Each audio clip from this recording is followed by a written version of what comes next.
Welcome, everyone, and welcome. We have with us Christian Minson. Welcome, Christian. Thank you. Christian is a breath worker and spiritual lifestyle coach, and the founder and owner of Breathflow Wellness International. So, Christian, why don't we just start off? Tell everybody a little more about your work. My work is primarily spiritually, emotionally based. I help people to live their best lives, basically by focusing on what they really want and working to get that, but then recognizing that there's often a lot of blocks in the way of that. And those blocks come in the form of old emotional trauma issues that we've had in life, where we've habituated our tendencies to a particular way that might not be serving us now or serving our ability to get to our ideal life. So I primarily use the tool of breath work as my main tool to help people to really get in touch with that old energy, bring it up, release it, and then to be able to harness the power of their life force energy again through the breath to then focus on and put energy behind their greatest dreams and ambitions. So I think a lot of us, if we've thought about breath work, think of it as like something where you regulate yourself in the moment. But it sounds like you're saying it can also be used to clear habits and patterns that are preventing us from creating what we want in our lives and in the world. Yes, very much so. In fact, so breath work, of course, the word breath work has come into vogue, I would say, over the last 5-7 years or so. And it's been around a long time, but as more and more breath workers come on the scene, the definition of breath work has broadened. So there's all sorts of ways that we can utilize breath, as you were mentioning, just to get calm and centered in the moment. We can use it to go deep into meditative practices. We can use it to enhance our physical vitality. And ultimately, we can use it to help regulate our emotions. And that's not only in the moment, but actually momentary regulation depends a lot on what kind of stuff we've got stored in the past. And so a breath work, especially the type of breath work that I teach and work with, which is what I would term integrative breath work, which means it's really working to, as we use the breath, we use it to stir up the energies that are inside of us. And those energies, some of them are beneficial and aligned. Some are not beneficial and they've been stored there. Some may be beneficial but aren't aligned. And so through this process of bringing that energy up, we expel the energies that no longer really serve us in this life. We bring back into balance those energies that do and get them into the proper channels. So all in all, then, as we then go into life and face some situation in the moment, we're already better equipped. We're on a better baseline or foundation to handle that. And then maybe using the breath in the moment to help us just regulate and come into balance, fine tunes it. So what I'm hearing is you actually use the same tool to stir up what might be dysfunctional as to clear it. Exactly. And then also to empower what is functional or what you want more of. Yeah, what we want to realize is when we're working with the breath, we're really working with what's known as prana in the Eastern philosophies. Prana is just life force energy, the fundamental unit of energy that is even beyond the atoms, right? It's brought atoms into existence. It's creative, it's activating, and it's intelligent. And so that has brought all of life into creation. And Eastern philosophies, of which I was a monk for 10 years within Eastern philosophical order, they espouse that it is this prana that is responsible for everything that happens in us. So as we breathe, they're also saying that the breath, the function of breathing is one of the fundamental ways that we receive prana into our body. Everything we consume gives us prana and gives us energy. The food we eat, the liquids we drink, and ultimately the air we breathe.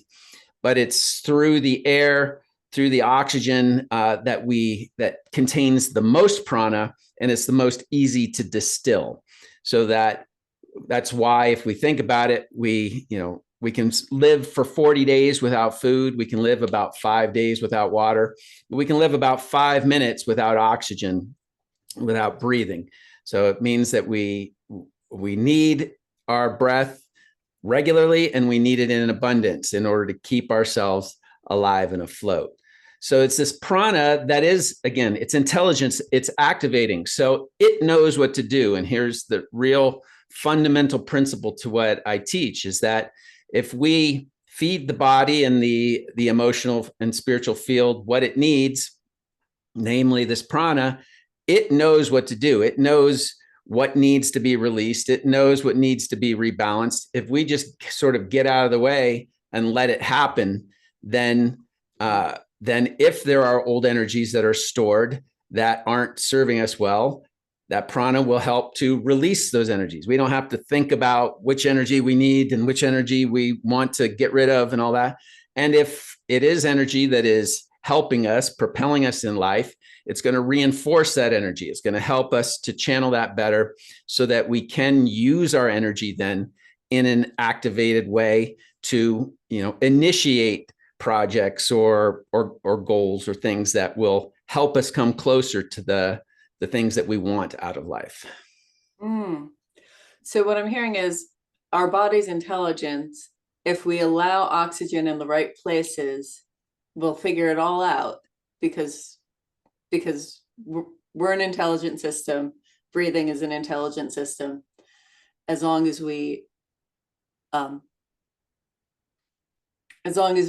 of release the, tendencies that block things, keep things stuck, keep things weak, the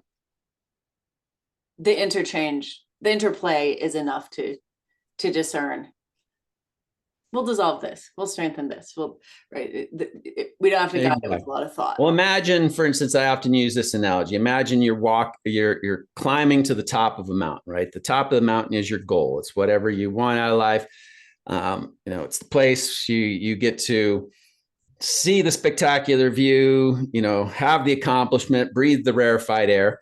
But as you're walking up the path to that, there's a tree has fallen in the path, or some rocks have been, came down, and now the path is blocked, right? You have to spend time moving those rocks, clearing the trees, the debris, so that you can continue on up that mountain. So this is exactly what is, what we're doing in an analogy form here when we're working with the prana, the life force in the body. We're heading, ultimately, the goal is to thrive, right? And here's where, I deal with a lot of people working on getting rid of stuff, right? Helping people to rebalance their past. But life isn't a perpetual kind of clearing and processing and getting rid of old stuff, right? Clearing out closets. All of that is in service to us actually living life, to fully actualizing those things that we really want. So everything is in service to that right from the beginning. However, many of us have our closets very full of old stuff. And so we need a lot of time to clean that out first. So yeah, that's really interesting, because, my work is, bringing tools of self-connection to creating a world where everyone is safe, valued, and free. And a lot of activists want to jump right into action and are like, why are you doing all this, emotional stuff, grief and purpose work and boundary setting? And I'm like, well, we're not just doing that. We're doing that in service of the difference that we were making for the world. Because yeah, climbing over trees is slow. Yeah. And I'd Slow say and this is, sloppy. Yeah. I would say this as well. In order to create a world that's safe, valued, and free, we have to first feel safe, valued, and free within ourselves. There's no way, let's say there's a little way you can be a complete mess and still perhaps contribute somewhat, but you are the project. You are the thing that needs to change. You are the as Gandhi would say, be the change you want to see in the world, right? Work on yourself and you will be the most effective tool for bringing those qualities out in the world. If you're not that yourself, if you're not peaceful within yourself, it's very difficult for you to advocate for peace in a peaceful way, which is the only way peace can happen. Right? Peace can't happen through war. Peace can't happen through conflict. It's if let's say through aggravated conflict. Conflict is natural. Conflict is how we work things out. But aggravated conflict, and if you're aggravated in yourself, it's very likely you're not going to be able to. You're going to be taken over by your old tendencies of being aggravated, of getting in there and wanting to make things happen your way. When peace is a process of coming to ideal resolution with another person or another entity that's not thinking quite like you do in the moment.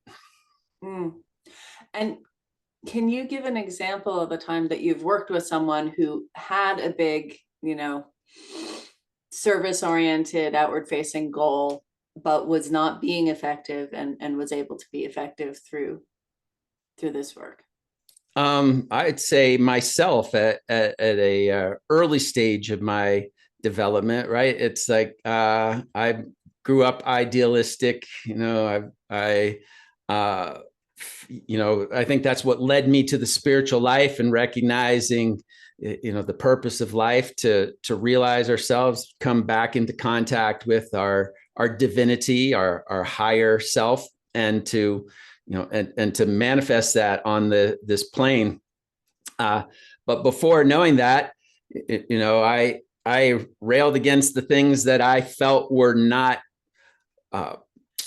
going properly or not going right in this world. And as I did, it was like anger against anger, right? Mm-hmm. And that just created more anger.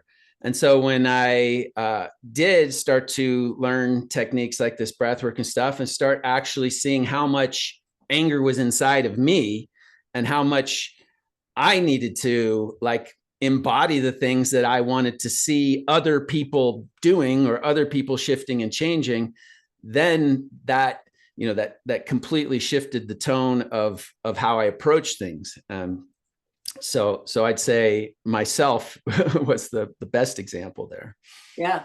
And did you make more headway coming from a grounded place than from a banging up against approach? Well, as I can't say that I have any measurements or statistics that could tell me one way or the other, except that I felt more peaceful, I felt more aligned, and I noticed that my environment around me was in more harmony, right? So there's the old cliche, think globally, act locally, right? And this is really it. It's like if your immediate environment is in chaos, it's like you are probably the cause of that chaos or a definite contributor to that chaos, right? And so if you're then wanting less chaos in the outer world, again, how are you going to provide that? The best way to provide for less chaos in the outer world is to first work on your inner world or work on your local world, right? And then that starts to come into balance. That sends ripple effects out. So just imagine if everybody did that, our communities, our counties, our states, our whatever would be much more harmony and much more alignment. So the conflicts that come up, could be dealt with in a much more rational way. Whereas, when we're not in harmony and alignment, we basically have gone irrational. We've let our emotional nature take over, our dark emotional nature. I want to make a point, because our emotional nature, I feel, is one of the most important natures that we have. But when our emotions are out of control, then they take over, and emotion against emotion rarely comes to any kind of logical or grounded resolution. And so, again, coming back to what I teach, I'm helping people to come to peace within themselves. When you come to peace within yourselves, you are now an effective agent for peace and prosperity in the world around you. Yeah, it actually, I was hearing a parallel, how you were saying, if we aren't carrying all these old strong energies, we can deal with the problems we face much more quickly. We also can deal with the upsets we face more quickly. And I'm guessing we also can be more powerful in our actions. Exactly. Here's another way to look at it. Imagine we are a pressure cooker, right? And then it's like, where every little instance that happens in our life that goes unresolved, we're dialing up the pressure. Like, so the pressure gets more and more. And there's a lot of things that we are have direct influence over, that can build that pressure or not. Then there's the things that we have no control over, or relatively little control over, that are happening, that are also building the pressure in us. So at some point, the pressure becomes, let's say this, if there's a lot of pressure inside you already, and now some world event or something happens that adds to that pressure, we're likely to explode. Versus if you've siphoned off that pressure in advance, now you've got an adequate amount, and pressure and stress is good at a certain level. There is a threshold, which most of us have gone beyond, unfortunately. So, but if we're, at a lower level of stress or pressure, now that event comes that raises our pressure, but we're still in a manageable level, right? Whereas if we've got all this stuff backed up, and that comes, and it finally, the proverbial straw that breaks the camel's back, or the final thing that causes the whole thing to blow. So that's what we're really working with. Yeah, no, that makes a lot of sense. And that's one of the reasons why I do, like, almost no matter what I'm teaching, I usually start with a moment of like self-connection and even grief, because there's crisis after crisis after crisis. And I don't want people to be like, oh, I'm fine, everything's fine, right? I don't want people to disregard the crisisness of the crises, and I want us to be resilient to take the next action, right? And I would say this, that actually, you mentioned grief. Expressing grief in a healthy way is the path to the most resilience, right? Once again, the grief that we don't express becomes that garbage that piles up inside of us.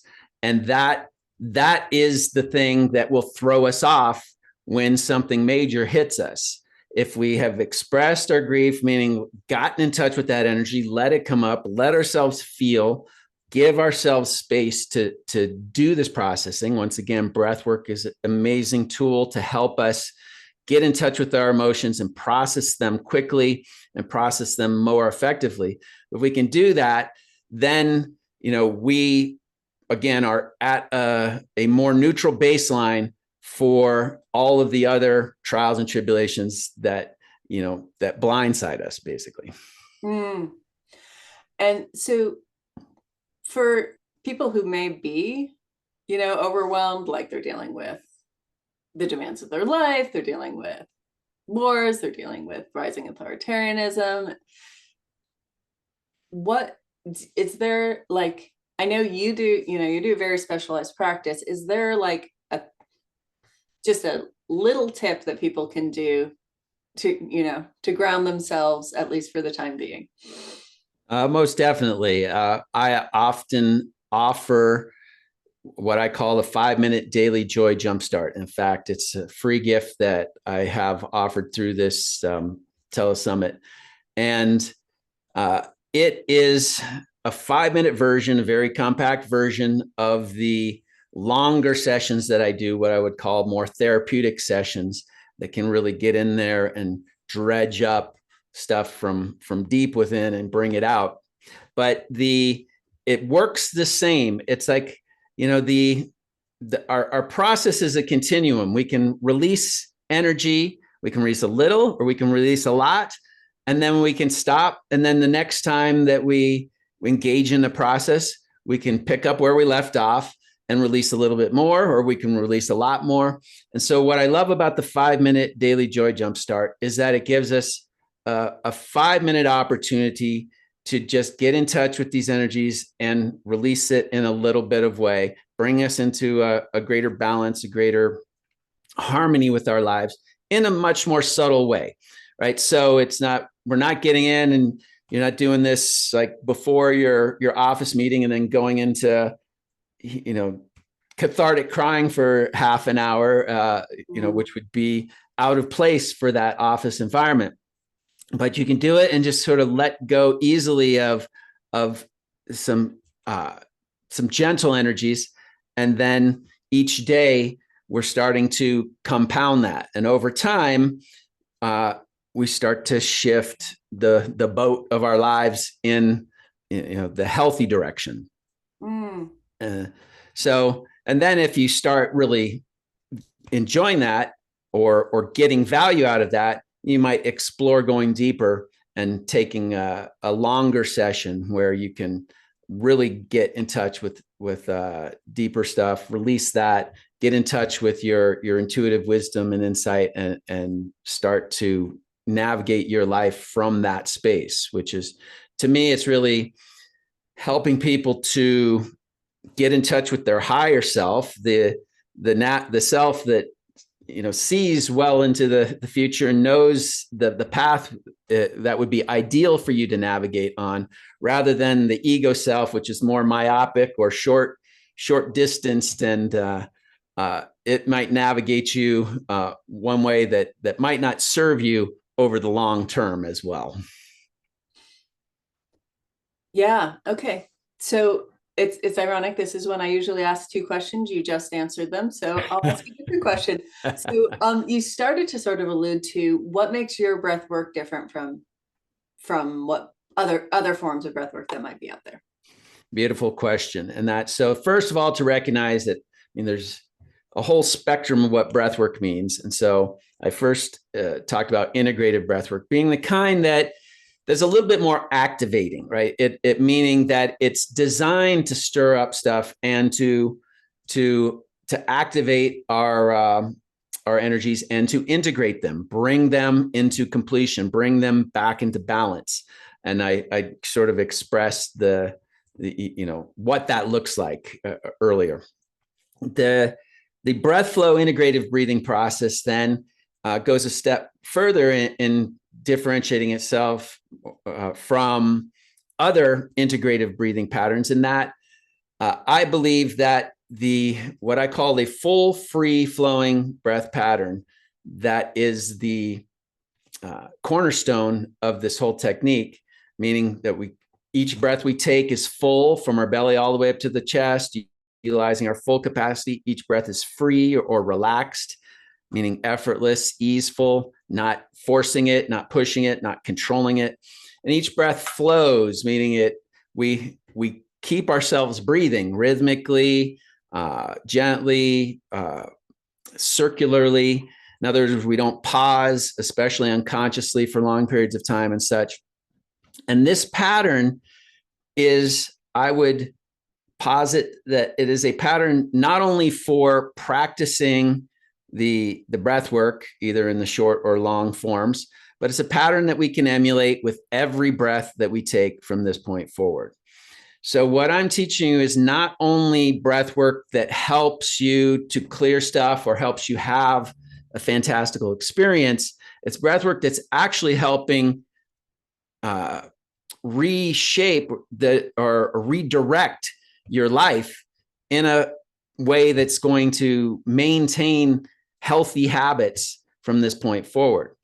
So in contrast, some breath patterns don't, or some breath techniques don't even have a pattern, so to speak. They just say, breathe fast, breathe hard, breathe heavy, right? So imagine if you're breathing dysfunctionally anyway, right? Meaning maybe you're breathing shallowly, or you're breathing, with a lot of tension in your breath or otherwise.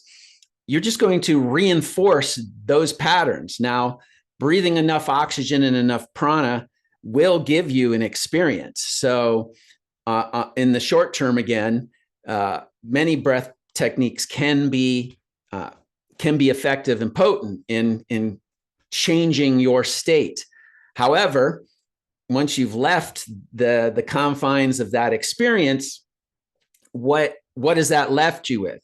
Now you're going back to everyday breathing, unconscious breathing, and you've just reinforced with more strength and vigorousness the dysfunctional patterns that are subtly setting up the way that you're feeling and navigating through life anyway, right? So what I'm trying to do is help you set up a healthy breath pattern so that every breath you take it's like putting a penny, or let's say a dime, maybe a quarter these days, since we're in inflationary times, that, you put a dime in the bank account every time you breathe, right?